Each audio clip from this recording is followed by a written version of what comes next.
యజ్ఞం అని ఇప్పుడు చేసుకోవడం జరిగింది. సో యాక్చువల్ నరసింహ అనేది ఆయన విఘ్న వినాశక నరసింహస్వామి అంటారు.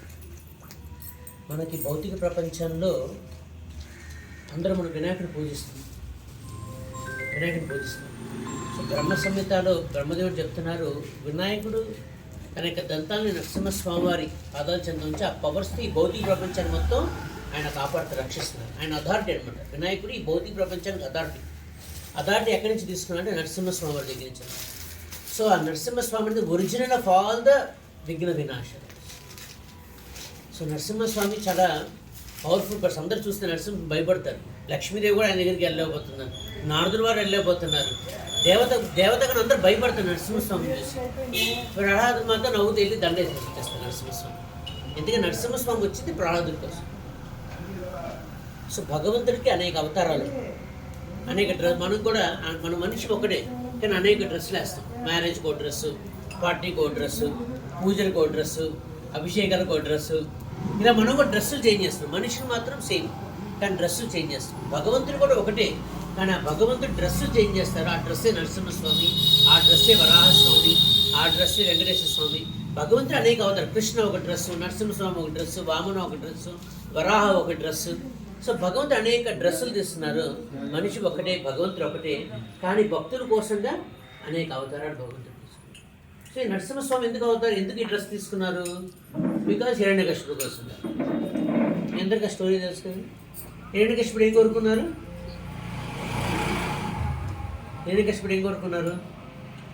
ఆయన తపస్సు చేశారు. ఎవరి కోసం తపస్సు చేశారు? ఆయన బ్రహ్మదేవుడి కోసం తపస్సు చేశారు.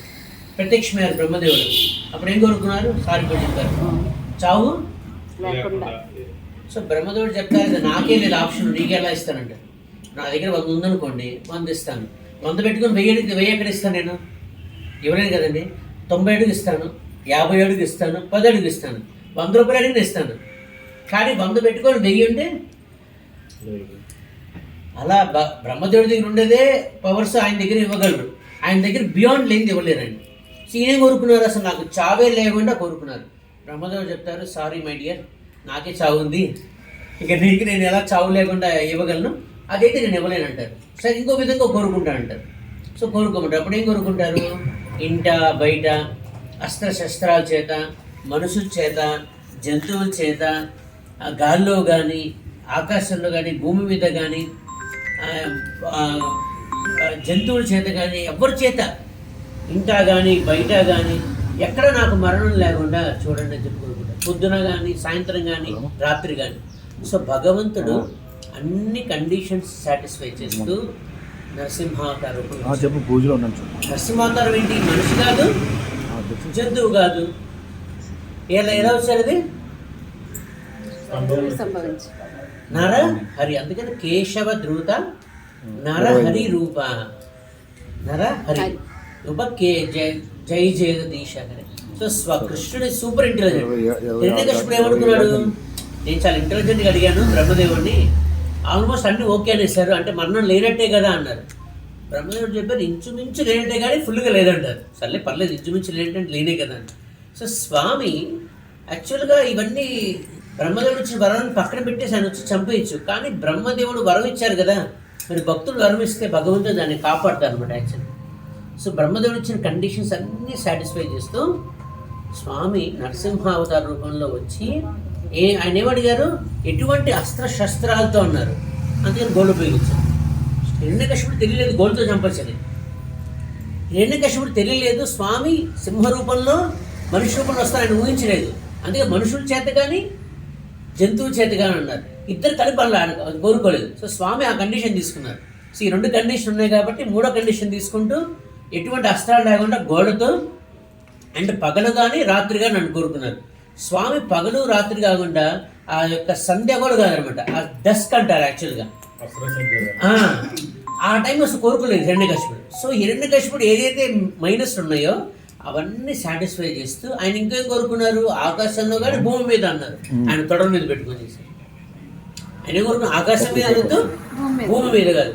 స్వామి తన తొడల మీద పెట్టుకొని ఎటువంటి అస్త్రాలు లేకుండా తన యొక్క గోడతో మొత్తం హిరణ్యకశిపుడిని సంహరించడం జరిగింది. సో భగవంతుడు అనేక అవతారాలు తీసుకుంటారు, ఎందుకంటే భక్తుడి యొక్క ఆనందం కోసంగా, వాళ్ళు సంతోషపెట్టడం కోసం. లేకపోతే ఎప్పుడు మనం రోజు బెండకాయ కూరదంటే మనకి లైఫ్లో బోరు కొడుతుంది. ఏం బెండకాయ, రోజు బెండకాయ బెండకాయ బెండకాయ బెండకాయ అంటే వైరాగ్యం వస్తుంది జీవితంలో. అందుకని భగవంతుడు ఏం చేశారు, చిక్కుడుకాయ ఇచ్చారు, వంకాయ ఇచ్చారు, బెండకాయ ఇచ్చారు, దోసకాయ ఇచ్చారు, అడపకాయ ఇచ్చారు. Variety is the mother of enjoyment Rupa చెప్తారు. అలా భగవంతుడు కూడా అనేక అవతారాలు. ఎందుకంటే ఈ అవతారాన్ని మనం భగవంతుడు చేయటం ఏంటంటే మనం దాని గురించి స్మరించుకోవాలి. ఇప్పుడు అవతారం జరగకపోయింటే మనం ఇక్కడ కూర్చొని నరసింహస్వామి ఎక్కువే చేసి ఉంటాడు కదా, అవును కదండి. సో భగవంతుడు అనేక అవతారాలు, ఎందుకంటే అనేక యాక్టివిటీస్, అనేక ఫెస్టివల్స్. మన టెంపుల్స్ ఎన్ని ఫెస్టివల్స్, వైకుంఠ ఏకాదశి ఒక ఫెస్టివల్, తర్వాత కృష్ణాష్టమి ఒక ఫెస్టివల్, లక్ష్మీ అప్పుడు లక్ష్మీ పూజ, శ్రావణ శుక్రవారం వరలక్ష్మి వ్రతం. అసలు భగవంతుడి ఫెస్టివల్స్ ఇవ్వద్దు మనం అసలు ఏమవుతాం. ఇన్ని ఫెస్టివల్స్ ఎందుకంటే మనం భగవంతుడి గురించి తలుచుకోవడానికి ఒక అవకాశం. So festival is meant to remember the lord. ఇవాళ festival is meant to remember cinemas. Festival అంటే ఆ సినిమా రిలీజ్ అవుతుంది, ఈ ఫెస్టివల్ అంటే ఈ సినిమా రిలీజ్ అవుతుంది, ఈ ఫెస్టివల్ అంటే ఆ టీవీలో కొత్త మూవీస్ వస్తాయి. ఇవాళ ఫెస్టివల్ అంటే సినిమా. ఫెస్టివల్ ఈజ్ నాట్ భక్తి, ఫెస్టివల్ ఈజ్ నాట్ డివోషన్. మన కృష్ణ చైతన్య ప్రభుపాదుల వారి దయ వల్ల ఫెస్టివల్ అంటే ఎలా ఫెస్టివల్ జరుపుకోవాలో మేము చూపిస్తాం. ఫెస్టివల్ ఇవాళ సంక్రాంతి అంటే అదొకటి, దీపావళి అంటే అదొక రకంగా. ఎందుకు దీపావళి తెలియదు, ఎందుకు సంక్రాంతి తెలియదు, ఎందుకు దసరా తెలియదు. మన దగ్గర చాలామంది కూడా తెలుసున్నప్పుడు ప్రతిదానికి ఒక రీజన్ ఉంటుంది. అది స్వామి లీలను బట్టి ఇవన్నీ ఫెస్టివల్స్ వచ్చినాయి. సంస్కృతిలో దసరా అంటే దశహర, రావణాసుని సంహరించిన వాడు రాముడు కాబట్టి దశహర, దాన్ని దసరా అంటారు. ఆ సంహరించిన రోజుని దసరాగా సెలబ్రేట్ చేసుకుంటారు. దీపావళి అంటే రామచంద్ర వారు సంహరించిన తర్వాత సీతమ్మ వారిని తీసుకొని వాపస్ తిరిగి అయోధ్యకు వస్తారు. ఆ అయోధ్యకు వచ్చిన సందర్భంగా దాన్ని దీపావళిగా సెలబ్రేట్ చేస్తారు. మొత్తం ఆ అయోధ్య మొత్తం లైట్స్తో నింపేస్తారనమాట. స్వామి 14 సంవత్సరాల తర్వాత వనవాసం తర్వాత ఆయన తిరిగి వస్తున్నారు కాబట్టి అయోధ్యకి దీపాలతో ఆయన వెల్కమ్ చేస్తారు. దాన్ని దీపావళి అంటారు. దసరా అంటారు. సంక్రాంతి అంటే చెడు నుంచి చెడు పక్కన పెట్టి మంచిని తీసుకోవడమే సంక్రాంతి అనమాట యాక్చువల్లీ. సో ఇలా ఒక్కొక్క ఫెస్టివల్కి ఒక్కొక్క కల్చర్ ఉంటుంది. సో అలా భగవంతుడు అనేక ఫెస్టివల్స్ మనకి ఎందుకు ఇచ్చారంటే ఆ రామచంద్రులను స్మరించుకోవడం కోసంగా, భగవంతుని స్మరించుకోవడం కోసంగా, ఆ వెంకటేశ్వర స్మరించుకోవడం కోసంగా. వైకుంఠ ఏకాదశి వైకుంఠం ద్వారా నుంచి వెళ్తే అందరూ వైకుంఠానికి వెళ్ళిపోతారు. సాక్షాత్ నమ్మాడు వారిని భగవంతుడు ద్వారా దాటి వచ్చి ఆయన స్వయంగా స్వామి ఆయన తీసుకెళ్ళారు నమ్మాడు వాడు. అదే విధంగా మనం కూడా వైకుంఠ ఏకాదశి రోజున మనల్ని కూడా స్వామి దగ్గరుండి తన వైకుంఠానికి తీసుకెళ్తారు. ఇది వైకుంఠ ఏకాదశి. ఇలా ప్రతి ఉత్సవానికి ఒక పాస్ట్ టైం, ఒక లీల ఉంటుంది. ఇవన్నీ భగవంతుడు అవతరించి మనందరం స్మరించుకోవడం కోసం. స్మరించుకుంటే ఏం చేస్తాం, స్మరించుకొని మనందరం ప్యూరిఫై అవ్వాలి. మన మనస్సు, మన బుద్ధి, మన తెలివితేటలు ఇవన్నీ ప్యూరిఫై అవ్వాలి. దానికోసంగా భగవంతుడు వస్తుంది.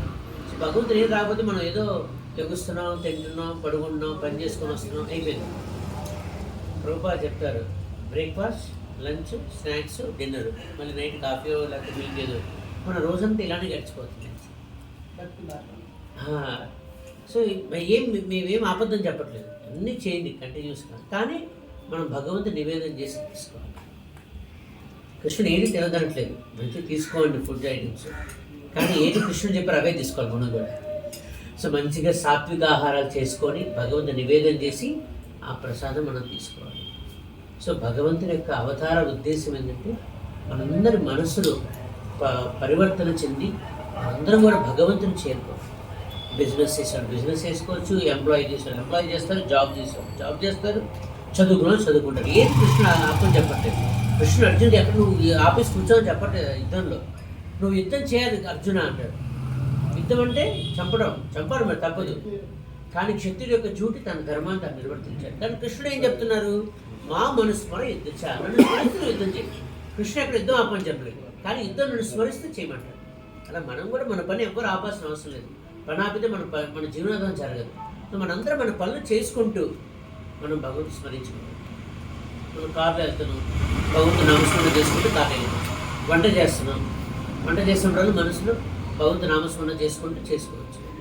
అప్పుడు ఆ ఐటమ్ సరిగ్గా రాబోయిన వచ్చేస్తుంది ఆటోమేటిక్గా. ఎందుకంటే అది స్వామి ఎఫెక్ట్ అనమాట, మంత్ర ఎఫెక్ట్ అది. అలా మాకు పూరిలో ఒకసారి మేము జగన్నాథ్ ఉన్నప్పుడు మాకు ఒక